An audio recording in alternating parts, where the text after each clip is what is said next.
Hey everybody, the Super Vader 400 here, back for another review, and this time this is my review of Antman, which I saw Saturday night with my dad, and this film right here was awesome. This film totally lived up to the expectations I've had set for it. I was immediately excited for this film when I saw the trailers. The trailers for this film were awesome, and this film was awesome. This film was one of the most hilarious, complex, action-packed Marvel Cinematic Universe films I've ever seen. And I think it's one of the best Marvel Cinematic Universe films of the Marvel Cinematic Universe. I will be doing a video stacking Marvel Cinematic Universe best to least best next time. But right now, Ant-Man. This will be a non-spoiler review. There will be some spoilers in some areas because some areas where I'm going to talk about the film can't be avoided. But this will be a non-spoiler review. When I get the DVD, or if I see the film again, I'll do a more in-depth review. This will just be a short review, short non-spoiler review right here, talking about the film. And like I said, this film was awesome. Awesome CGI, strong writing, awesome characters, and everything about this film was just awesome. The people who directed this film, they managed to make a film about ants and a guy who shrinks to the size of ants and works with ants. A really complex film, but this film was hard to follow in several areas, which is why I'm reviewing it now and didn't review it Saturday. I was too blown away by so much excitement that it was hard to review. That it was hard to review. And I was just too tired. I never got around to doing it. Sunday due to being tired of other stuff, and Monday same thing due to being tired. Never got around to reviewing it, but now it's finally here. And like I said, this film was just awesome. Pretty much the plot of this film is that Hank Pym, in 1989, Hank Pym leaves Stark's Industries after he sees that Stark Industries is trying to replicate his Antman suit, and promises that as long as he is alive, no one will ever get his Antman suit.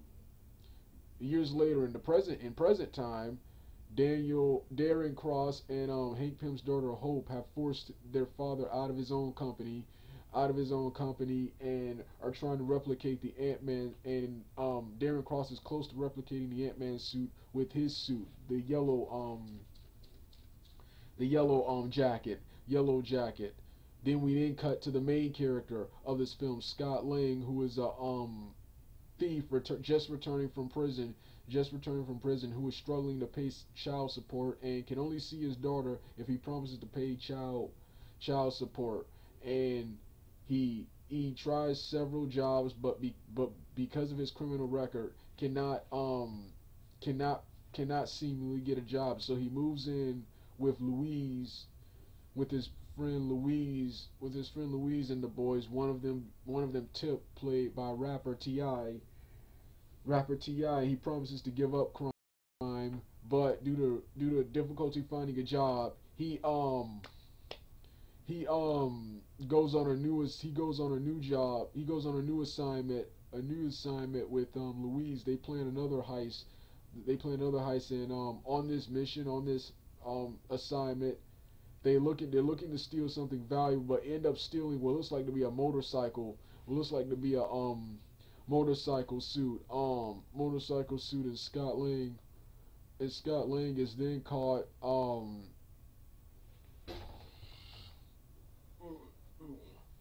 Scott Lang is then caught and jailed and sent back to jail. And here he's given the instructions to either live out the rest of his life in prison, or follow the instructions, or follow Hank Pym's instructions. And he puts on the suits and does everything Hank Pym says.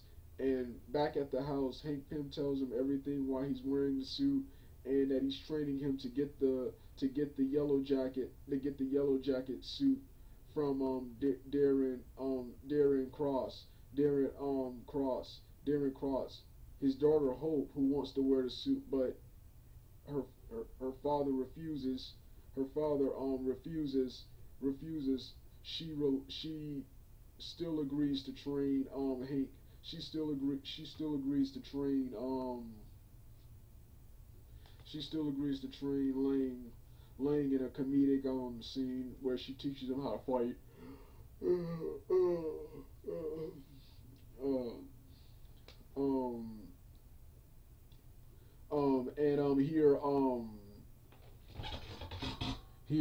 and this is where Lang learns how to this is where Lang learns how to utilize the suit. Darren Cross comes in to try to buy the suit from Hank Pym. Hank Pym still refuses to sell. Hank Pym still refuses to sell, so he instead tries to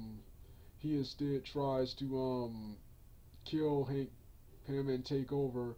Kill Hank Pym and take over, and the rest of the story just unfolds from there. Like I said, this will be a non-spoiler review, but like I said, this film was just awesome. The action sequences, which I just spoke briefly of, the action sequences were awesome. They were a mixture of comic book stuff and boxing and MMA, and the pretty much the final climax of the film was way different from any Marvel Cinematic Universe film. I'm not gonna talk about what it was, because like I said, this would be a non-spoiler review and it's hard to remember all of it, but the final action sequence was different from any Marvel Cinematic Universe film, and this film was great. Strong writing, awesome characters. The film was downright funny, especially Louise and his crew with Tip. They were hilarious. Paul Rudd did an awesome job as Scott Lang. Pinay, he was funny. Like I said, this was an awesome film. And speaking of awesome actors, Sam Wilson, Falcon, he was in this film, and his role in this film was awesome. His role in this film was awesome, and I love the new updated design of the Ant-Man costume, and the yellow jacket costume was good too. Darren Cross was an awesome, badass, intimidating villain. They actually made a guy dressed as a yellow jacket. They actually made a guy dressed as a yellow jacket badass, intimidating and badass. He was an awesome old school. He was an awesome campy but old school and intimidating bad guy. That's what Darren Cross was. Darren Cross was. He was an old school, campy, ruthless businessman, ruthless, intimidating businessman, bad guy type of character. That's what Darren Cross was in this film. That's what he was in this film, and the only problem I had with him is, yeah, this right here is a spoiler. This couldn't be avoided. The only problem I had was that they killed him off. I would love to see this character develop more in the future MCU films. That's probably the only beef I have with this movie. Everything else about this film was awesome, and I can't wait to see more of what the Ant-Man. There are two post-credit scenes. One setting up future Ant-Man films, and the other post-credit scene, of course, setting up Civil War. Well, all right. This was my review of Ant-Man. Like I said, if I ever see the film again, or when I get it on DVD, I'll do a more in-depth review. All right. Doug out.